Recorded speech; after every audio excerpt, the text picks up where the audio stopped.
আমি সকলোৱে আজি ঢলাশদিয়া দলঙৰ তলত পিকনিক খাবলৈ আহিছো। Happy new year. Happy new year.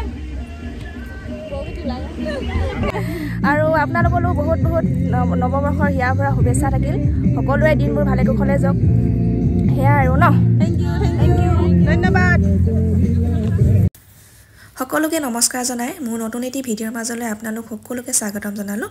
আৰু পোনপ্ৰথমে আপোনালোক আটাইলৈকে নৱবৰ্ষৰ বহুত বহুত হিয়া ভৰা শুভেচ্ছা থাকিল।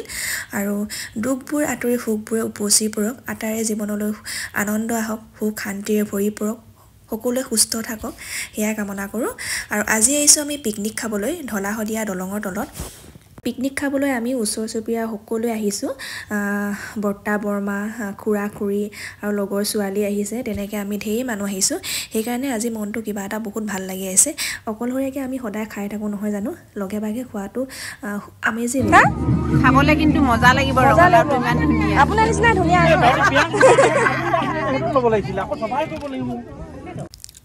আৰু এইফালে ব্ৰেকফাষ্টৰ কাৰণে ৰেডি কৰি আছে। যিহেতু আমি খুব সোনকালে আহিলোঁ, প্ৰায় 7টামান বজাতে আমি ওলালোঁ ঘৰৰ পৰা। আৰু যিহেতু একো নোখোৱাকৈ আহিলোঁ, সেইকাৰণে প্ৰথমে আমি ব্ৰেকফাষ্ট কৰি লৈছোঁ, চাহ তাহ খাই লৈছোঁ। তাৰপিছত আমি খানা বনাবৰ কাৰণে সকলোৱে একেবাৰে লগে ভাগে লাগি যাম। আৰু আপোনালোককো দেখুৱাই যাম, ভিডিঅ'টো শেষলৈকে চাই যাব।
বিলাহী, জলকীয়া কাটি দিবি, ৰসুন আদা জলকীয়া সব দিয়া আছে ইয়াত।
কি হৈছে কি ইমান দুখ হৈছে ইমান দুখত বহি আছা যে দুজনীয়ে কি হৈছে মানে পিকনিক খাব আহি এনেকৈ নাই কৰে একো পিকনিক খাব আহি এনেকৈ বহি থাকে নেকি